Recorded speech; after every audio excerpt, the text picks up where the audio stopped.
अस्सलाम वालेकुम स्टूडेंट्स, क्या हाल है। उम्मीद है आप लोग खैरियत से होंगे।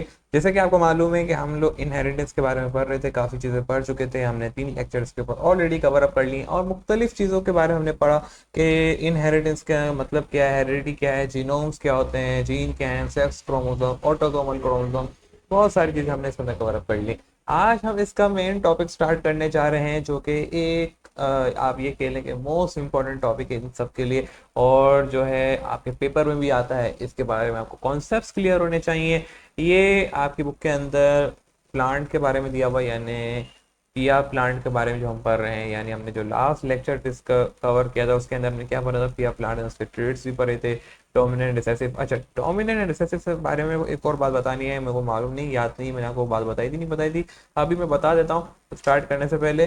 तो इसके अंदर हम मुख्तलिफ चीज़ें पढ़ के आ चुके हैं। आपने पिया प्लांट्स के सीड कलर, उसका शेप के बारे में हमने पढ़ा, फिर फ्लावर कलर, ये सारी चीज़ें पढ़ी। अब हम पढ़ने जा रहे हैं हाइब्रिडाइजेशन, और उसके अंदर जो सब उसके जो है लॉस हैं, मोनो हाइब्रिड है, डाई हाइब्रिड है, ट्राई हाइब्रिड है, लॉ ऑफ प्रोबेबिलिटी है, इसी तरह टेट्रा हाइब्रिड भी होता है।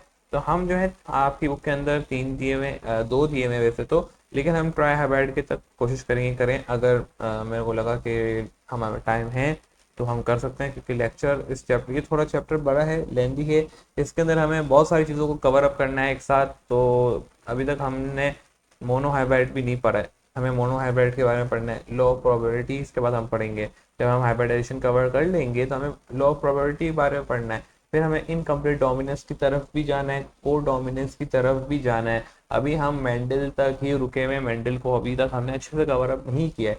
तो मैं चाह रहा हूँ कि जितना जल्दी हो सके और लेस में ही टाइम के अंदर, शॉर्ट टाइम पीरियड के अंदर, हम एक अच्छा लेक्चर को डिलीवर कर लें आपकी तरफ, और एक अच्छा कंटेंट बन जाए तो बहुत अच्छा रहेगा। तो ट्राई बैठ का मैंने अभी तक कुछ सोचा नहीं है, लेकिन अगर टाइम हुआ तो ज़रूर करेंगे, नहीं हुआ तो फिर हम सेकंड यानी मोनो और डाई तक करेंगे, ताकि हम लो प्रोबेबिलिटी को करें जल्द से जल्द नेक्स्ट लेक्चर के अंदर, और लास्टली फिर जो है हम अपना इनकम्प्लीट और को डोमिनेंस की तरफ भी आ सकें, क्योंकि बहुत लेट हो रहा है और 3 लेक्चर के अंदर ही हमारा अभी तक मेंटल कंप्लीट नहीं हुआ है। तो स्टार्ट करते हैं आज के लेक्चर को।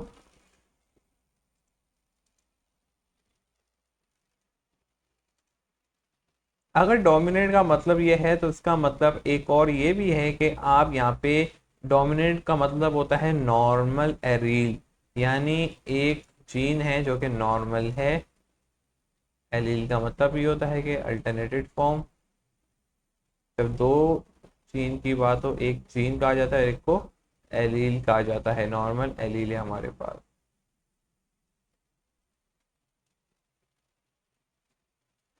ठीक है। अच्छा, रिसेसिव का मतलब होता है कि एबनॉर्मल एलील को भी कहा जाता है।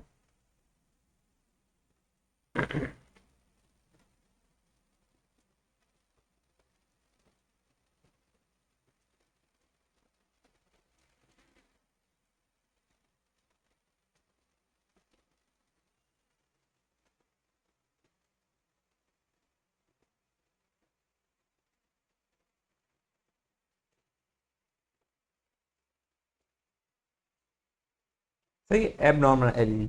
तो ये हैं डोमिनेंट और रिसेसिव के बारे में, कि एबनॉर्मल एलील भी होती है, ये आपको मालूम होना चाहिए। इसी तरीके से हम जो है नॉर्मल मेल के लिए यूज़ कर रहे होते हैं, सही है, और डोमिनेंट जो हम मेल के लिए यूज़ कर रहे होते हैं, रिसेसिव हम फीमेल के लिए यूज़ कर रहे होते हैं।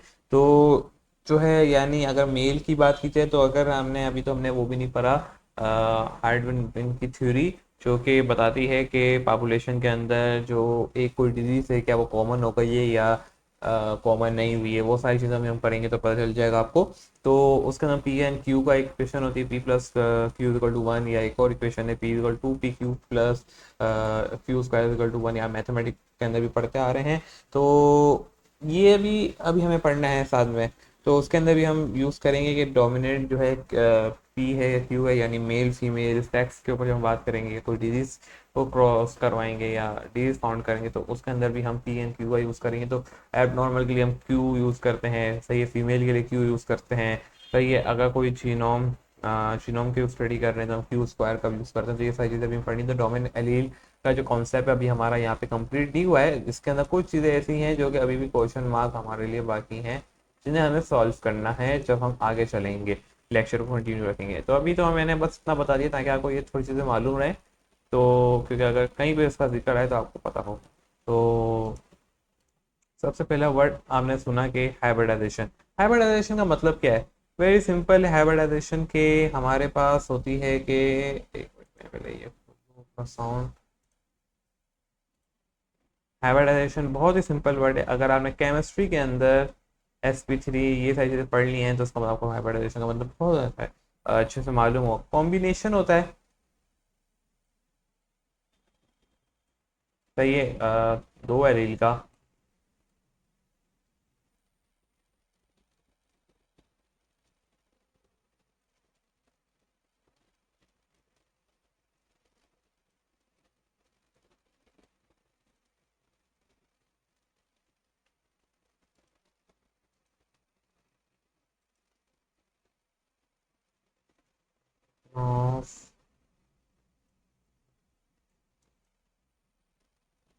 अच्छा, राइटिंग थोड़ी सी हर बार की तरह कॉम्प्रोमाइज कर लेना है आपने।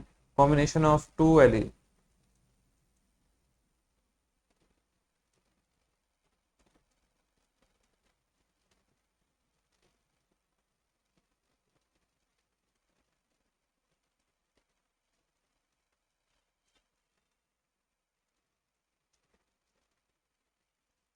एक कॉम्बिनेशन है कितना एलील का? दो एलील का। और ये आप कह लें कि दो जीन का आप कह लें।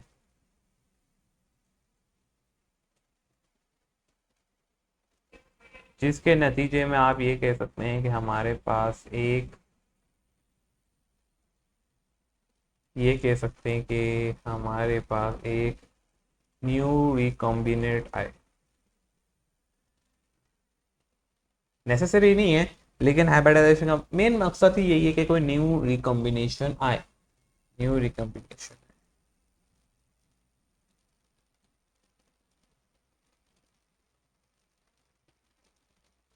मैंने क्या बोला कि नेसेसरी नहीं है, लेकिन पर्पस यही है कि कोई नया आए। लेकिन नेसेसरी नहीं होता कि रिकम्बिनेट आए। क्यों नहीं आएगा ये अभी हम आपको दिखाएंगे पूरा डिटेल में। ठीक है।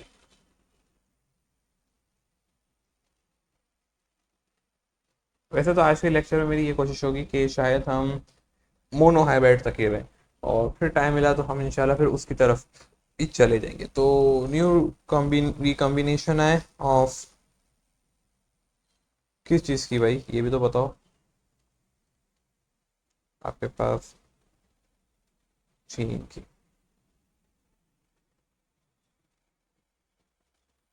या आप ये कह सकते हैं कि ट्रेड। आसान अल्फाज में हम ट्रेड कह देते हैं इसे। ठीक है, एक नया ट्रेड है। अब आ जाते हैं हम कि मोनोहाइब्रिड। मोनोहाइब्रिड अगर नाम आपने जाहिर किया हो तो मोनोहाइब्रिड से नाम से जाहिर हो रहा है कि इसके अंदर हम पढ़ने जा रहे हैं, यानी एक ट्रेड को लेंगे और उसकी हाइब्रिडाइजेशन कराएंगे। कि हमारे पास एक ट्रेड है, ठीक है, और उसकी हमें क्या करनी है? हाइब्रिडाइजेशन करवानी है। यानी हम सिंगल ट्रेड के साथ खेलेंगे। और डाई हाइब्रिड का मतलब होता है, पहले ही बता चुका हूँ कि हमने कितनी लेनी है? दो ट्रेड लेनी है मुख्तलिफ एलील की। सिंगल ट्रेड या सिंगल हम ट्रेड, हम ऐसा चीज लेंगे जो सिंगल ट्रेड से ताल्लुक़ रखता हो। ठीक है, यानी हम इसके अंदर सिंगल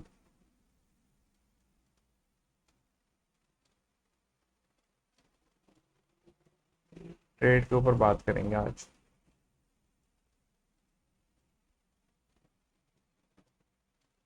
सिंगल ट्रेड। और चीन भी लेंगे हम।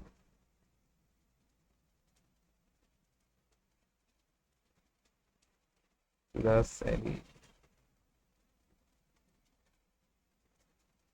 ठीक है, ये हमारा मेन पर्पस होने जा रहा है। तो हाइब्रिडाइजेशन का आपको मतलब पता चल गया। तो यानी मोनोहाइब्रिड के हम सिंगल ट्रेड को हाइब्रिड क्रॉस करवाएंगे। ठीक है, F2 F1 जनरेशन के बारे में आपको मालूम होना चाहिए, हम पहले लेक्चर्स के अंदर डिस्कस कर चुके हैं। आज हम थोड़ा बहुत उसको रिव्यू भी कर लेंगे जब हम साथ में पढ़ रहे होंगे। तो मैं डिटेल में नहीं जाऊँगा कि क्या होता है F2 F1 P1 P2 क्या है। तो आपको ये मालूम होना चाहिए, बस मैं जल्दी से इसको कवर अप करूँगा। तो ऐसा नहीं है P2 और P1 को समझाने के लिए रुकूंगा, ये याद रखना है हमने। डिटेल में नहीं जाऊँगा। मैंने यहाँ पे लिखा है कि हम यूज़ करने जा रहे हैं वुमेन की एग्जाम्पल, यानी हम जो पढ़ने जा रहे हैं वो क्या है, वुमेन के ऊपर। तो वुमेन से मुराद क्या है, मिसाल के तौर पे हमारे पास एक कपल है यानी मेल,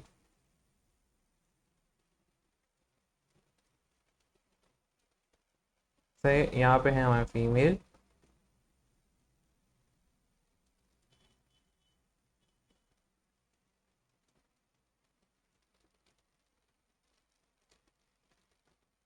ठीक है, और हम उसमें से ट्रेड ले रहे हैं हेयर कलर का,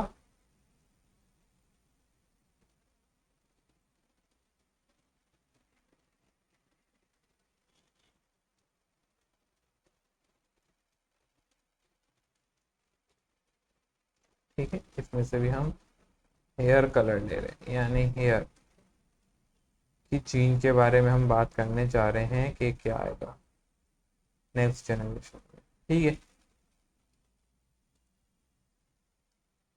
एंड मेल का कलर जो है वो है हमारे पास, सपोज कर लें कि ब्लैक, सही है, या ब्लैक है, यानी मैं यहाँ पे बी से शो कर रहा हूँ।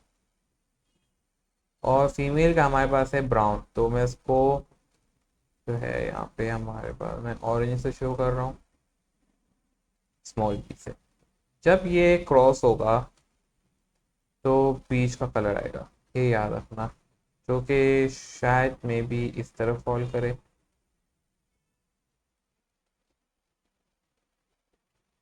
ठीक है। यानी एक न्यू रिकम्बिनेट आ गया। अच्छा, इससे मुराद क्या हुआ कि यहाँ पे हमारे पास ब्लैक आएगा या फिर ब्राउन, सोचने की बात है। एक तो होता है कि हाँ डोमिनेट है, इसमें तो कोई डोमिनेट का सीन ही नहीं है, तो देखा ये जाएगा कि ये ऑटोसोमल क्रोमोसोम है या सेक्स क्रोमोसोम है। तो बेसिकली ये है हमारे पास ऑटोसोमल क्रोमोसोम, एंड इसके अंदर अगर हमारे पास बी और स्मॉल बी आ रहा है, तो आप ये कह सकते हैं कि इसके अंदर जो है मोस्टली जो है ब्लैक आ सकता है, ठीक है, एंड ये डोमिनेट है। और ब्राउन के सखर्स, अगर हमें इसको स्टडी करना है, अगर हम बी को डोमिनेट कह दें और बी और स्मॉल ये जो ब्राउन है इसको हम रेसेसिव कह दें, या ये पता चलेगा फिनोटाइप पे। जब हम पिया प्लांट को स्टडी करेंगे तो कंडीशन दूसरी हो जाएंगी, तभी मैं आपको ह्यूमन की एग्जांपल समझाने की कोशिश कर रहा हूँ कि हम इसको कैसे लेके चलने वाले हैं।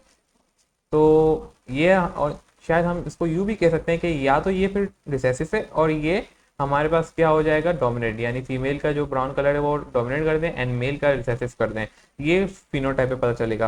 तो सपोज करें हमारे पास फिलहाल मेल का जो है डोमिनेट होता है मोस्टली, तो हमारे पास कलर आ गया ब्लैक, ये हमारे पास ब्लैक है।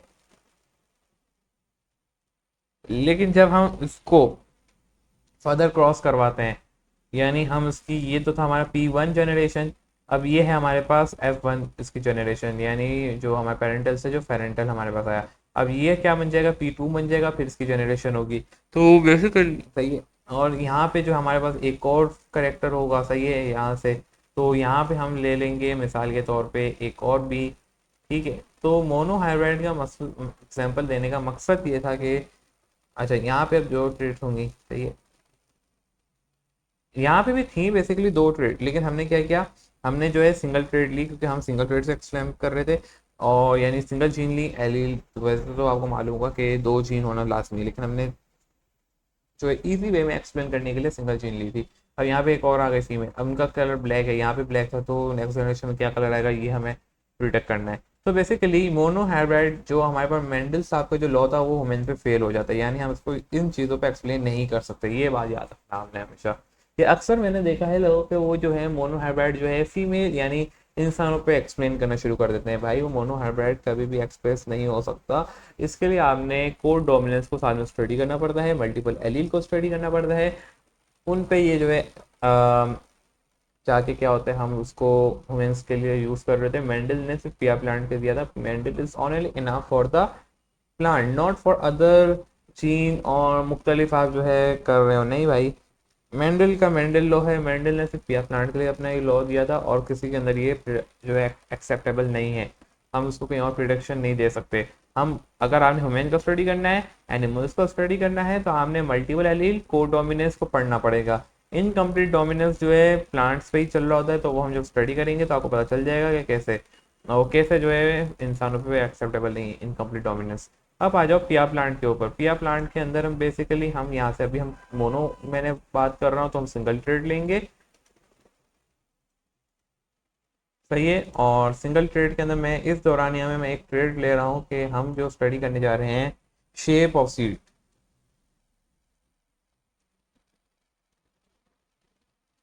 शेप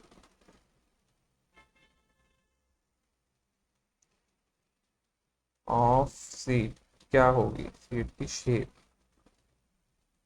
सही है। पिया प्लांट के अंदर मिसाल के तौर पे हमारे पास एक है जिसके अंदर हम इसको क्या कहेंगे, P1। ये यहाँ पे P1 में लिख रहा हूँ। P1 का क्या मतलब, पेरेंटल वन, यानी पेरेंट्स वन, सही है। और फर्स्ट जनरेशन जो हम निकालेंगे अब उसकी, फर्स्ट जनरेशन के अंदर P1 जो पेरेंट है उससे जो जनरेशन आई की आएगी, मिसाल के तौर पे उनका जो था वो था राउंड, यानी हम टॉल एंड डफ यानी, या शेप ऑफ सीड की बात कर रहे हैं तो राउंड की बात कर लेते हैं चलें, वरना तो हाइट के ऊपर बात की जा सकती है, वो तो tall end of height, height के लिए तो राउंड हम यहाँ पे ले रहे हैं, राउंड एंड रिंकल, ठीक है। और इसके अंदर जो है हमारे पास एक था हमारे पास राउंड, दूसरे के सामने क्रॉस करवाया तो उसके अंदर हमारे पास आया रिंकल्ड, सही है। दो हमने क्रोमोसोम लिए, एक क्रोमोसोम राउंड का है और एक रिंकल्ड का है, और दोनों डोमिनेंट हैं, ठीक है। यहाँ से हमारे पास जीन जब निकलेगा तो हमारे पास निकलेगा एक आर, सिंगल जीन लेंगे क्रॉस के लिए, आपको मालूम है पहले क्या होता है, सेग्रीगेट होता है यानी सेपरेट होता है क्रोमोसोम, ब्रेक डाउन होती है मेयोसिस के जरिए, और उसके बाद जो है आपका जो है एक न्यू रिकॉम्बिनेंट बनता है, ये आपको मालूम होना चाहिए। सेल के अंदर हम पढ़ चुके हैं ये सारी चीज़ें। अच्छा, जब हम इसको क्रॉस करवाएंगे तो हमारे पास क्या निकलेगा, हमें ये देखना है बेसिकली, सही है। तो जब हमारा ये क्रॉस होगा तो हमारे पास एक न्यू जीन आएगी जिसका नाम हमारे पास है आर और आर, यानी हमारे पास आर इज यानी राउंड जो है एक्सप्रेस हो गया, उसने अपने जीन को एक्सप्रेस कर दिया, डोमिनेंट है ओवर ट्विंकल, ये आपको यहाँ पे मालूम हो गया। यानी हमारे पास जो F1 जनरेशन आई, सॉरी F1 जनरेशन आई, उसके अंदर हमारे पास सारे बच्चे यानी सारे पिया प्लांट्स जो थे वो क्या थे, राउंड थे या व्रिंकल, राउंड थे बेसिकली। ये देखिए ये हमारे पास सारे राउंड आए,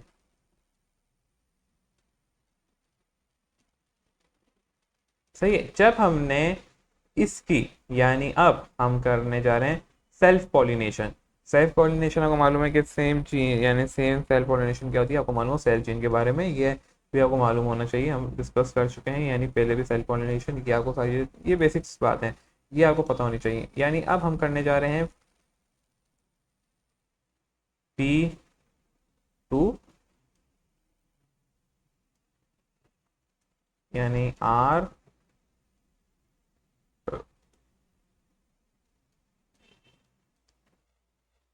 एक बेटा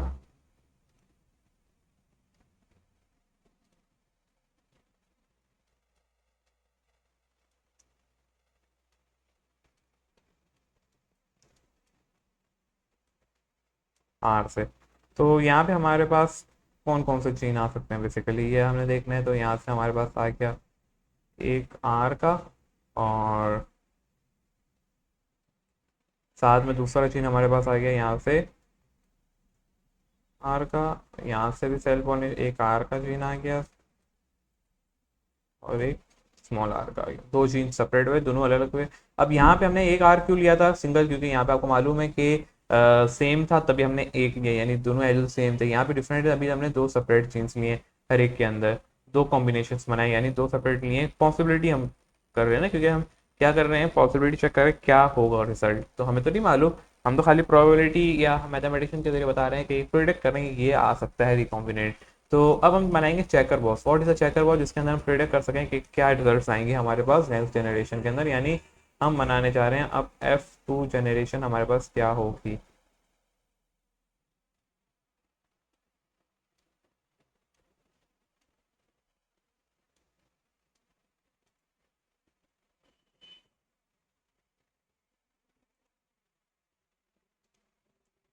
यहाँ पे हम रख देते हैं अपना R को और स्मॉल r, ये समझे कि एक जीन का आ गया, ये दूसरे जीन क्रोमोसोम का आ गया, सॉरी एक क्रोमोसोम और ये दूसरा क्रोमोसोम, और ये हम क्या प्रोडक्ट कर रहे हैं यहाँ पे F2 जनरेशन। जब हम इन दो क्रॉस कराएंगे तो आपको मालूम है क्या रिजल्ट आएगा, हमारे पास आएगा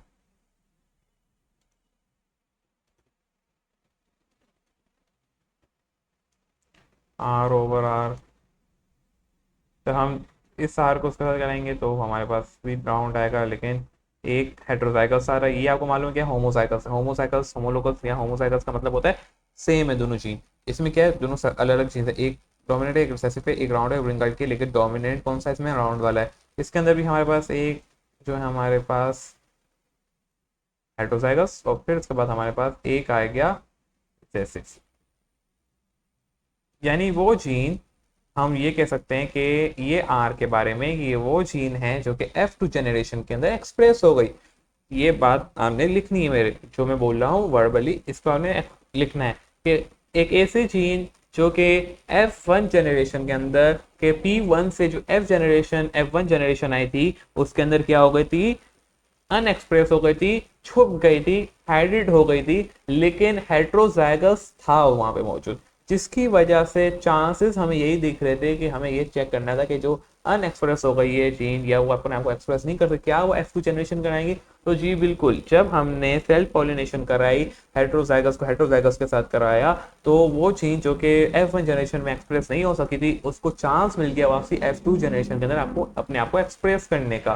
तो ये बेसिकली हमारे पास क्या है, एक ये कह सकते हैं कि आ, इसको हम क्या कहेंगे जल्दी से कि एक ऐसी जीन जो कि F1 जनरेशन का एक्सप्रेस नहीं F2 जनरेशन एक्सप्रेस हो गई हेट्रोसाइकल्स, एंड चांसेस बाकी रहते हैं चेकर बोर्ड से हमें ये मालूम हो सकता है कि प्लांट्स के अंदर रिकॉम्बिनेशन न्यू जीन्स एल पैदा हो सकती हैं जो कि अगर P1 में थी और P1 के बाद F1 के अंदर एक्सप्रेस ना हुई, लेकिन जब हमने उसी F1 को P2 कहा और P2 पेरेंटल बनाया और P2 से F2 की तरफ गए तो हमारे पास उनसे जो हमने निकाले क्रोमोसोम यानी या प्लांट्स के बच्चे निकाले तो उसके अंदर वो एक्सप्रेस हुई एक जीन आया। तो हमारे पास यहाँ पे अगर फिनोटाइप क्या मना, कोई बता सकता है, कमेंट में बताएं जल्दी जब तक मैं लिख रहा हूँ।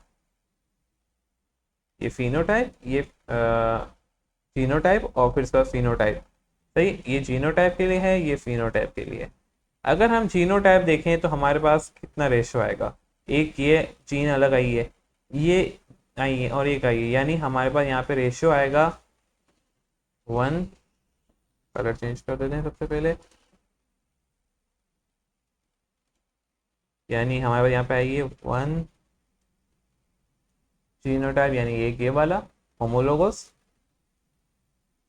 2 2 कैसे भाई, 2 हेट्रोजाइगस यानी ये वाली चीज, और लास्ट में हमारे पास आई है, अच्छा ये 2 मुझे अच्छा नहीं लगा मैं वहां से डिलीट करूंगा, फिर उसके बाद ये भी अच्छा नहीं लग रहा, और फिर उसके बाद ये वाला हमारे पास ये वाला, यानी जो चीन अनएक्सप्रेस हो गई थी F1 में और F2 में आ गई। फिनोटाइप क्या रहा हमारे पास, 3 ये थे जो कि हमारे पास एक्सप्रेस हुए यानी डोमिनेट है ओवर 1 रेशो, सही, ये हमारे पास इसका रहा रेशो फिनोटाइप, यानी 3 एक जैसे हैं, ये 3 क्या है राउंड हैं, और एक क्या है क्या बोलते हैं व्रिंकल्ड फिनोटाइप यानी फिजिकल अपीयरेंस में ये आया हमारे पास। तो ये रेशो है। इसी तरीके से सपोज कर लो जल्दी से हम इसे जल्दी से जो है सपोज करवाते हैं कि हमारे पास अब जीन किस तरीके की होनी है। जल्दी से करते हैं, लेक्चर बहुत लंबा हो गया है, डायहाइब्राइड को नेक्स्ट क्लास में लेकर जाएंगे इंशाल्लाह, क्योंकि टाइम बहुत लेंदी हो गई है video already.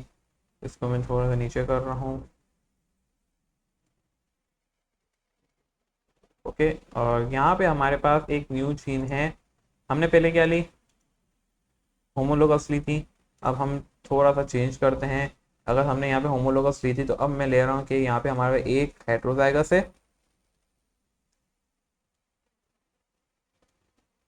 Are over are plus किसके साथ करा रहे हैं, होमोलोगस के साथ। सही है। ठीक। तो क्या आएगा प्रोडक्शन, हमें ये देखना है अब। ठीक है। तो F1 जनरेशन तो आपको मालूम हो सकती है कि यहाँ से हमारे पास क्या निकलेगी। सपोज करें यहाँ से एक तो आर निकल रहा है, यहाँ से हमारे ये आ रहा है, तो हम इसको इसका वो चेकर बॉक्स के जरिए बनाएंगे, क्योंकि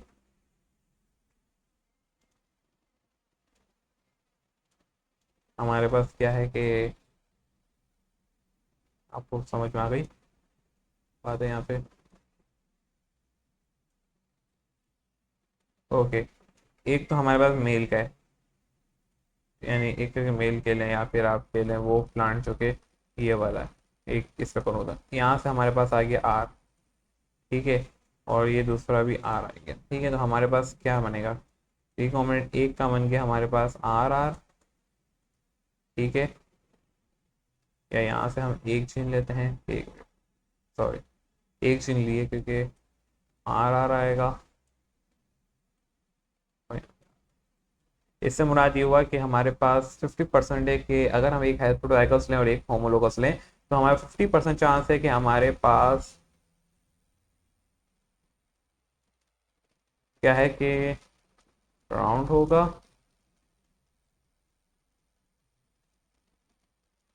और 50% चांस है कि हमारे पास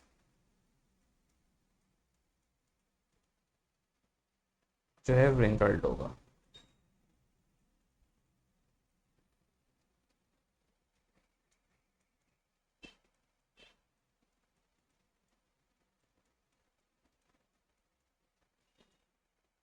ठीक है। और अब मैं आपको, ये तो आपको पता चल गया 50% चांस का आ गया, तो ये हमने एक और क्रॉस करवा के दिखा दिया। अब मैं आपको एक दे रहा हूँ टास्क, वो आपने खुद करना है और उसका रिजल्ट आपने कमेंट के अंदर मुझे बताना है कि क्या आपके पास रिजल्ट आ रहे हैं इसके। वो कौन सी चीज़ है भाई, आपके पास इस दफ़ा है हेट्रोजाइगस। सही है। आपने क्रॉस करवा देना है होमोलोगस राउंड के साथ। ठीक है।